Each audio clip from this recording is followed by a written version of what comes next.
Nakatanggap din ba kayo ng text message galing sa anonymous number? Na ang iyong NCAP violation ay 3 days past due na. At kinakailangan nyo bayaran sa ibinigay nilang website.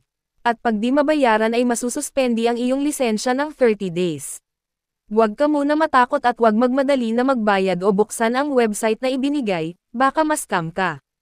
Ang ibig sabihin ng NCAP ay non-contact apprehension. Ibig sabihin na maaari ka mabigyan ng traffic violation.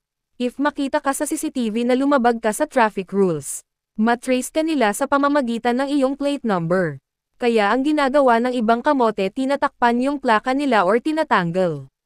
Kaya kung apektado ka sa sobrang bagal magbigay ng plaka ng LTO, ibig sabihin safe ka sa NCAP.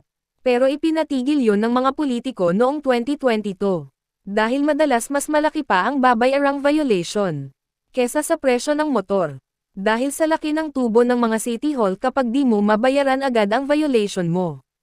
Kagaya halimbawa lumipat ka tirahan, tapos may violation ka, ipapadala nila ang sulat sa kung saan naka-address ang iyong motor nung inirehistro mo. Tapos pag di mo mabayaran agad tutubuan nila yon araw-araw. Magugulat ka na lang, mas malaki na need mo bayaran sa NCAP violation kesa sa presyo ng sasakyan mo. Yung halagang 150 na violation sa NCAP ng MMDA.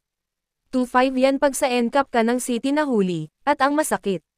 Tumutubo yung violation mo araw-araw hanggat di mo nababayaran. Para masigurado kung legit yung text sa'yo na may traffic violation ka. Una, alamin mo muna kung bamiyahe ka ba sa lugar na may ipinapatupad na NCAP. Pangalawa, kung may ginawa ka bang traffic violation. Pangatlo, kung nagmamay-ari ka ba ng sasakyan.